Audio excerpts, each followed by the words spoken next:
নাজুক রাষ্ট্রীয় কোষাগার, ব্যয়ের লাগাম বেড়েই চলেছে।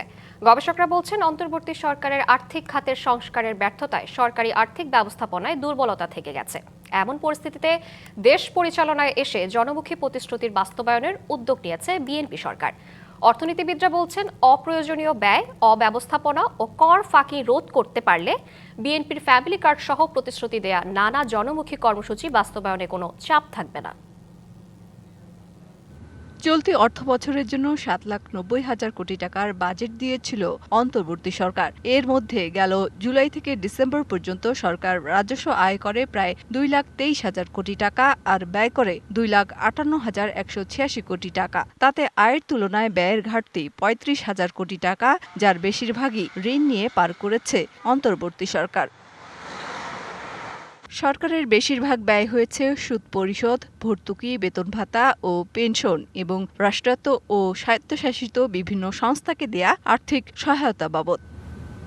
অর্থনীতিবিদরা বলছেন, অন্তর্বর্তী সরকার আর্থিক খাতে সংস্কারের ব্যর্থতার কারণে নাজুক অর্থনৈতিক অবস্থা। বিগত সরকারের তারাও আওয়ামী লীগের বিভিন্ন ধরনের রং পলিসি বা তৎকালীন যে ব্যাংক বা এনার্জি সেক্টরে লুটপাট, এগুলোর কারণে একটা খুব খারাপ অর্থনীতি পেয়েছিল তারা। Public expenditure management, public investment management, revenue mobilization এবং ডেট ম্যানেজমেন্ট, এই জায়গায় রিফর্মস গুলো আসেনি। অ্যাজ এ রেজাল্ট সরকারি আর্থিক ব্যবস্থাপনা, ফিসকাল ডিসিপ্লিনে ব্যাপক দুর্বলতা রয়ে গেছে। এমন একটি নাজুক অর্থনৈতিক পরিস্থিতিতে দেশ পরিচালনায় বিএনপি নির্বাচনী ইশতেহার অনুযায়ী ফ্যামিলি কার্ড, কৃষক কার্ড সহ নানা জনমুখী কর্মসূচির বাস্তবায়নের উদ্যোগ নিতে শুরু করেছে দলটি।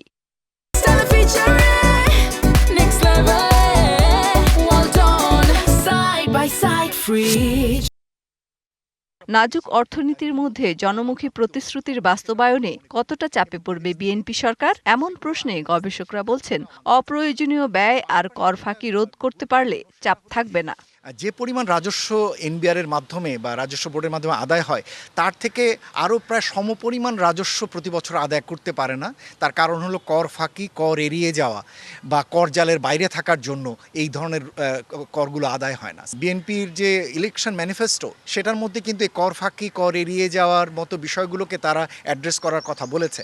সুতরাং আমরা আশা করব যে এনবিআর এর পক্ষ থেকে এই যে কর জালের বাইরে থাকা, এড়িয়ে যাওয়া বা ফাঁকি দেওয়া, এগুলোকে সবচেয়ে গুরুত্বের সঙ্গে তারা দেখবেন। শুরুর দিকে হয়তো 10,000 12,000 কোটি টাকা যেটা ফ্যামিলি কার্ডে লাগবে, সেটা আমার মনে হয় বর্তমান অবস্থাতেই সম্ভব। কিন্তু মধ্যম এবং দীর্ঘমেয়াদে টেকসই ভাবে এই যে বিএনপির যে চমৎকার আইডিয়া গুলো, ফ্যামিলি কার্ড, কৃষক কার্ড, এগুলোকে বাস্তবায়ন করতে হলে আপনার সরকারের রেভিনিউ বাড়ানো ছাড়া কোনো উপায় নাই।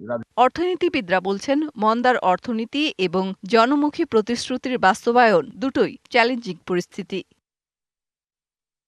মেহের মনি, ডিবিসি নিউজ, ঢাকা।